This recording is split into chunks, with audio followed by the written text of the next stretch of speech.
Dear Patriots, before the news starts, please subscribe to our patriotic channel by clicking the subscribe button. Give us a thumbs up to this video. Don't forget to leave your opinion below in the comments section. Share the news on Facebook and Twitter so you friends see it. Thank you. What Trey Gowdy said about multiple people involved in Las Vegas shooting is rocking America. On Monday, Trey Gowdy got on Fox News Channel's The Story and offered his thoughts about the investigation in Las Vegas. Watch the jaw-breaking thing that Trey Gowdy says in the video below. Gowdy thinks that host Marth MacCallum was skeptical that Stephen Paddock could have acted without one person helping him. The South Carolina Republican predicted that in coming days he will be proven correct. It's an incredible level of premeditation that you don't ordinarily see, Gowdy said.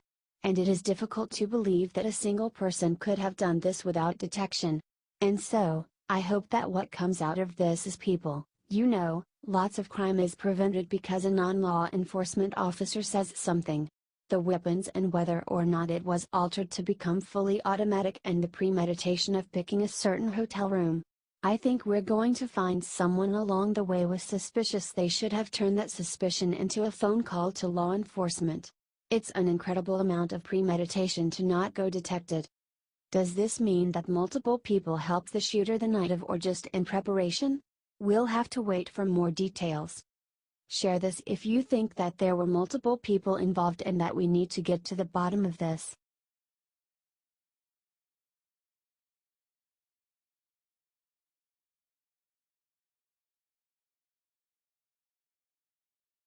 The moment Ivanka walked into military base today, everybody noticed insane new thing about her. Ivanka Trump is pure class. Many other presidents' daughters are famous for partying.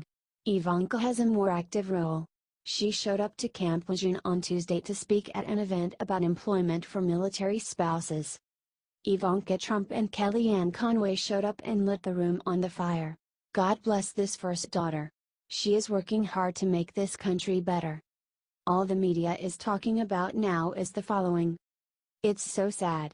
Ivanka Trump's attorney said that her attorney is intending to spend some time on initiatives that she cares about, particularly with regard to women in the workplace. Get this out there if you are proud to have Ivanka in the White House. Describe Ivanka in 2 words below in the comments, y'all.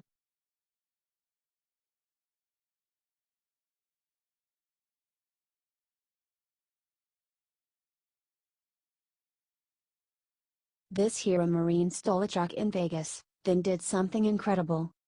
After the shooting in Las Vegas, Donald Trump spoke of the miracles that occurred in the aftermath of the attack.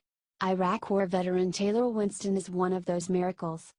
According to the Orange County Register, the 29-year-old Marine was near the shooting site when he found a utility vehicle with its keys in the ignition.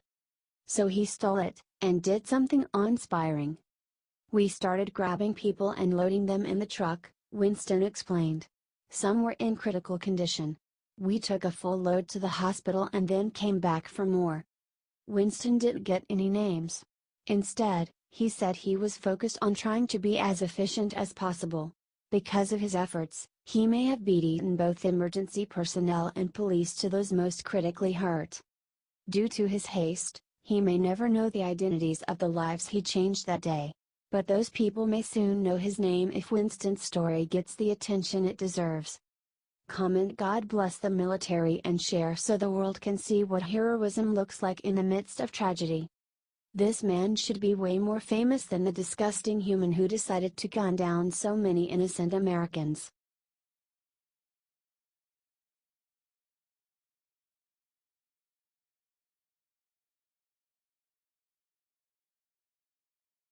As San Juan mayor met Trump, media didn't show pointy things she had under her hand.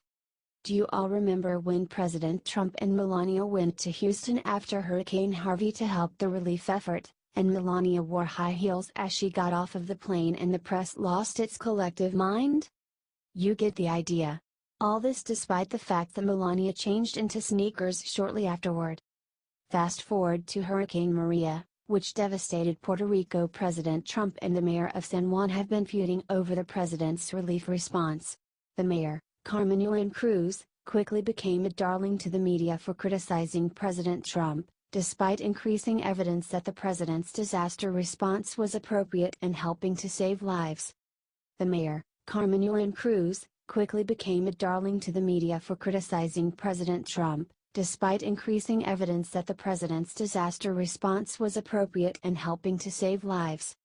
President Trump met with several politicians, including Cruz, on Tuesday for a briefing on the disaster response. Check out what Cruz had on her feet. That's right, people. Stilettos. Where is the leftist outrage?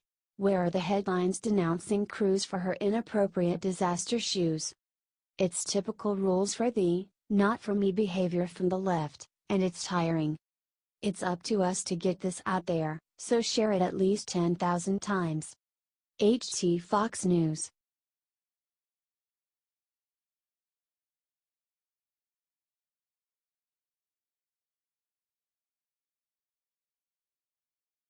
Trump pulled desperate maneuver to stop Cowboys protest and it paid off big time. President Trump wants our flag and national anthem to be respected as symbols of American unity, pride, and respect for our armed forces. The president has been hammering the National Football League for the past 2 weeks for their protests of the national anthem, calling them out in a series of tweets and during his Alabama rally. But the president isn't going to just sit around tweeting all day, despite what the mainstream media tells you. He's ready to get into the trenches and do what he can personally, and the national anthem protests are no exception. President Trump called Dallas Cowboys owner Jerry Jones 4 times on Monday to make sure the Cowboys wouldn't kneel during the national anthem. According to NFL.com, the president called Jones right before the game, while he was waiting in the locker room to play against the Arizona Cardinals. Jones is a friend of the president's, donating $1 million to Trump's inaugural committee. And guess what? President Trump's phone calls worked. The Cowboys did kneel, but only briefly right before the national anthem. When the anthem started playing, they stood up. Check out this beautiful moment of unity here. President Trump managed to preserve the dignity of our flag and anthem, and the players got to protest in a way that respected our important national symbols. Naturally, the MSM is totally ignoring this. Share this out if you love having a president ready to do what it takes to keep our symbols sacred. HT The Hill.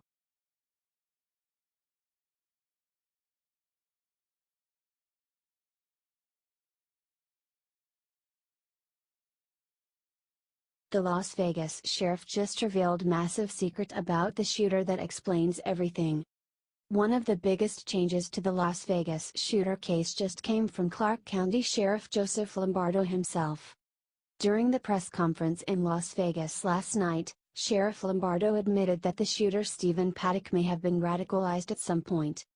I want to understand the motivation that you described, okay, to prevent any future incidents, and, did this person get radicalized unbeknownst to us? And we want to identify that source.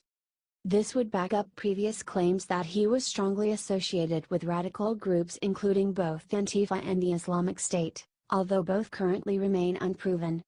Still, when you couple this new development with the fact that the Islamic State has made more than 3 official declarations that they were behind the attack, including repeated claims that Paddock was radicalized a few months ago, it does make you wonder.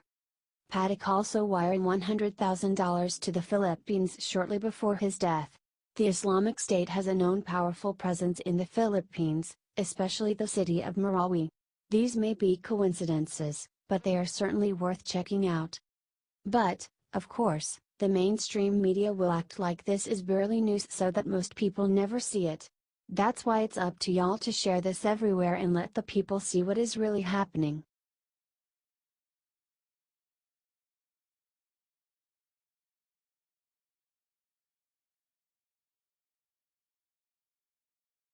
Seconds after the Vegas shooter's girlfriend landed in LA, someone unimaginable showed up to get her.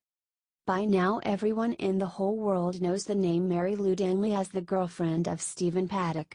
For hours she was a major person of interest, then later she was removed from that list. But the drama did not stop there. You see, Mary Lou was in the Philippines.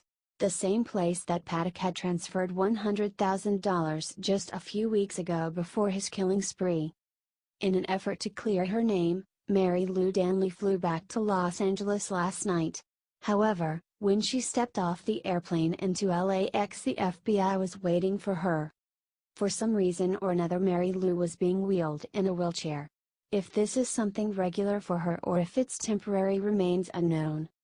It turns out she is once again a person of interest in the case after the money transfers and some other very strange circumstances surrounding the shooting, including why the rooms were in her name. The victims and their families deserve answers, and all of America deserves to know why he went on the killing spree in the first place. If you want Danley to tell the FBI and public everything she knows, share this out and comment "Tell the Truth."